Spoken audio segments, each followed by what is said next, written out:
The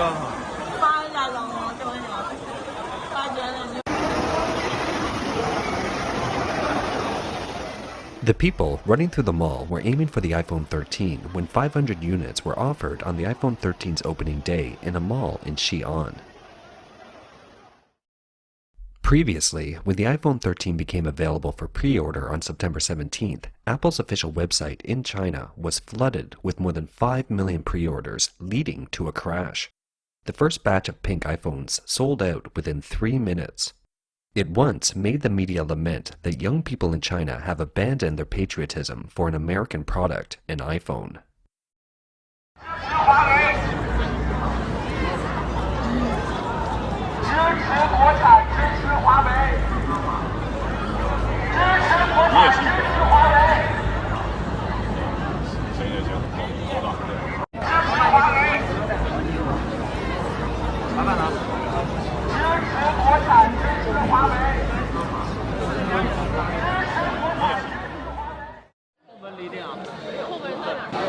就是老实讲，我觉得是会有的，因为确实就像刚才说的，其实手机它归根结底它就是一个工具，然后它是有一个抛去这些光环，它其实就是一个硬件和软件的搭配嘛。但是对于我来说，我觉得我不会转其他的，很大可能就是因为苹果的软件，就是它有自己很好的这个系统和平台，以及一切保护。我觉得这个是我不会转的原因，就不仅仅是因为它照相好或者怎么样。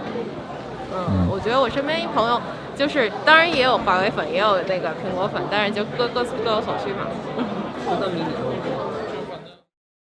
These pink phones are available at a promotional price of RMB 5,000 or $777 and RMB 6,000 or $932 or more.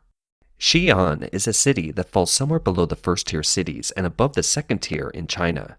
Official Chinese data shows that the average salary in the city is about $653 per month. That is, it costs these young people about a month's salary to buy the latest Apple phone. This isn't because they are rich, but because they are used to this kind of spending. To make it easy to understand, we have converted the RMB into US dollars directly in some places. Statistics show that about half of the post-90s in China have substantial debt. These young people pursue a high quality of life, buy luxury handbags, dine out at popular online destinations, drive the trendiest cars, and even live in luxury homes. Radio Free Asia recently relayed a Hong Kong media report describing a senior project manager at a leading Chinese PR firm, Miss Chen, who recently rented a luxury home valued at about 1.55 million US dollars, then purchased a luxury car. Miss Chen's sophisticated and upscale life is the envy of outsiders. Yet, behind the scenes, only Miss Chen knows the hardships.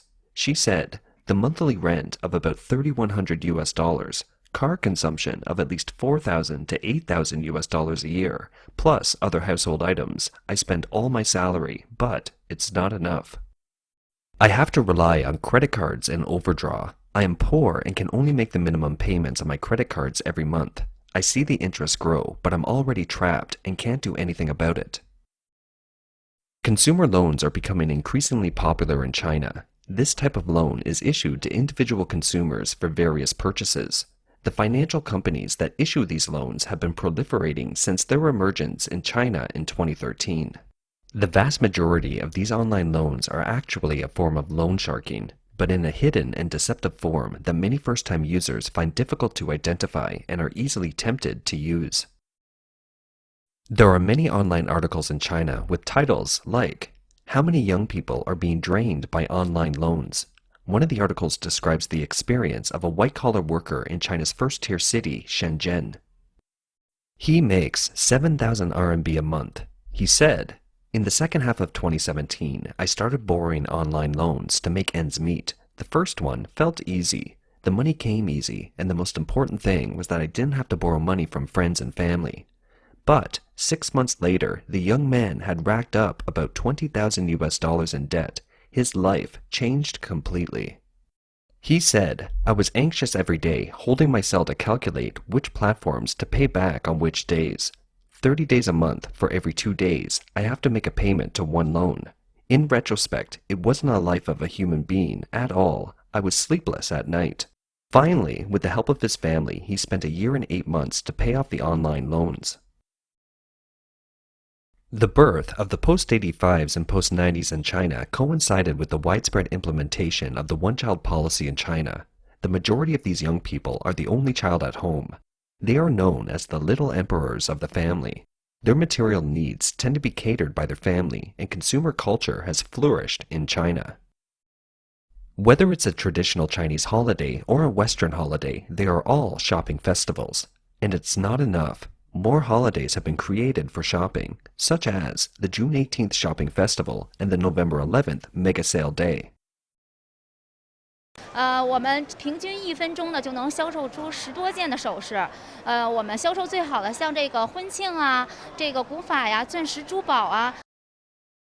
因为今年一些新的工艺，包括这个古法金啊，包括这种带有文化寓意的工匠黄金，这种受到了这种年轻的像90后这种消费者的喜爱，然后也成为这种增长的一个主要的一个增长点。很年轻显着，就是这很时尚也。On the other hand, China's online powerhouses have achieved a high penetration of the young population through payment tools. Many of those behind the lending platforms are also the local big shots in China. Even in the case of social incidents of heinous consequences, they are eventually silenced by the communist police.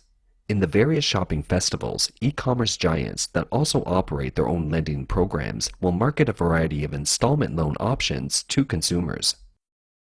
According to a report by the China Banking Association entitled China Consumer Finance Company Development Report 2020, post-80s and post-90s customers account for more than 90% of some consumer finance companies.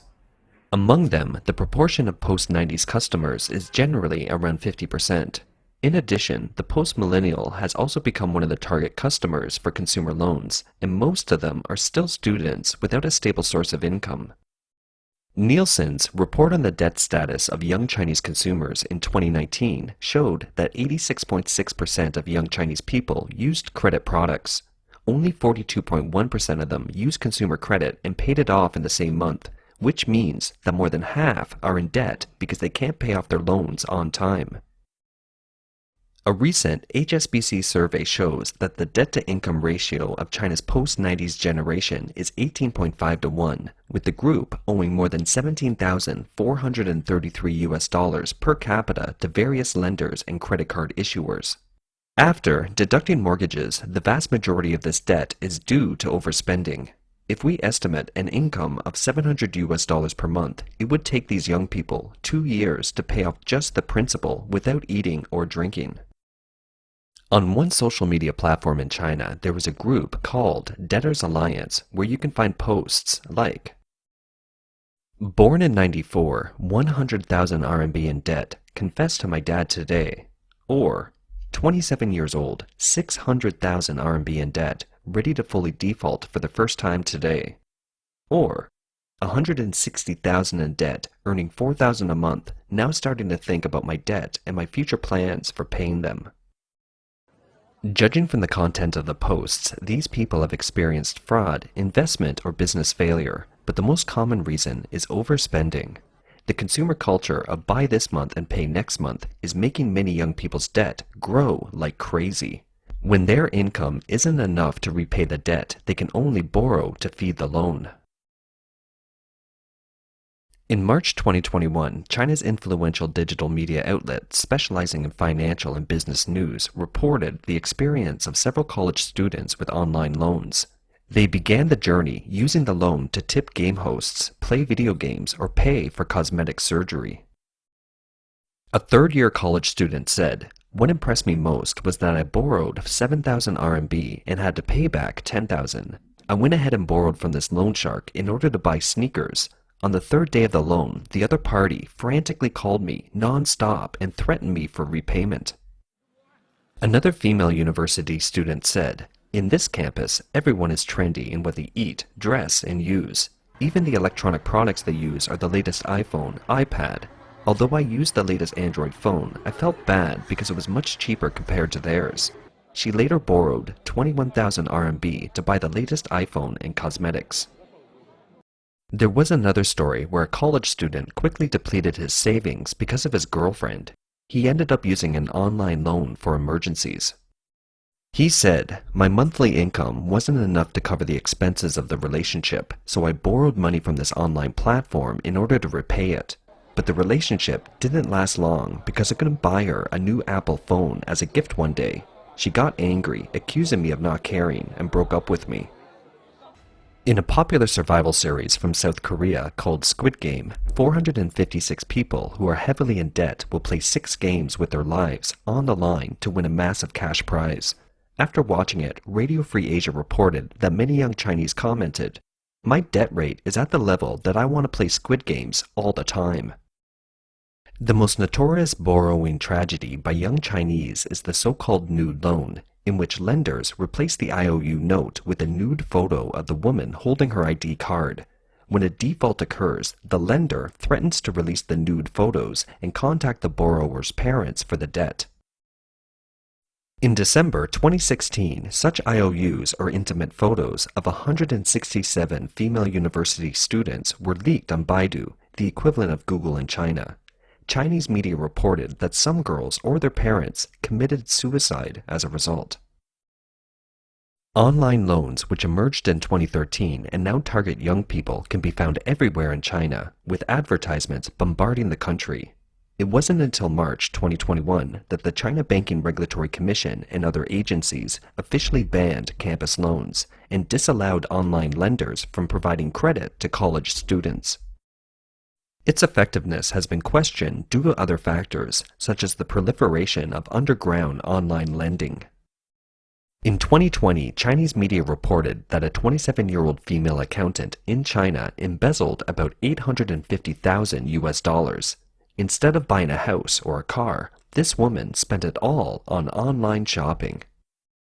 The shopaholic borrowed about US $50,000 from more than 40 online loan apps, all of which she used to buy clothes, shoes, cosmetics, and more. In an interview with a TV reporter, she said she was like a drug addict. It becomes a kind of obsession. I keep borrowing the money and keep paying it back. In the beauty of China's economic bubble, it's becoming increasingly challenging for young people to keep their sense of vanity at bay. The traps seen in the Squid Game may be more reality than fiction.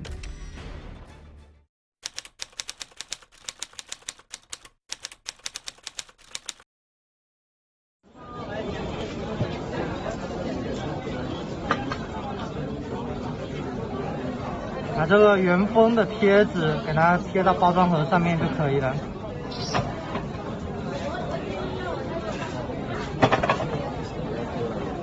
然后底下还有一张。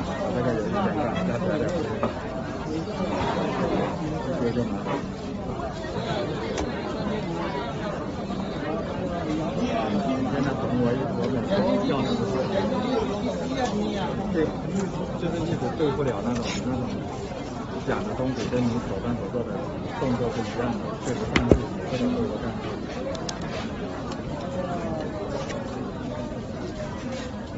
非常简单就解决了，几乎没有什么技术含量的东西。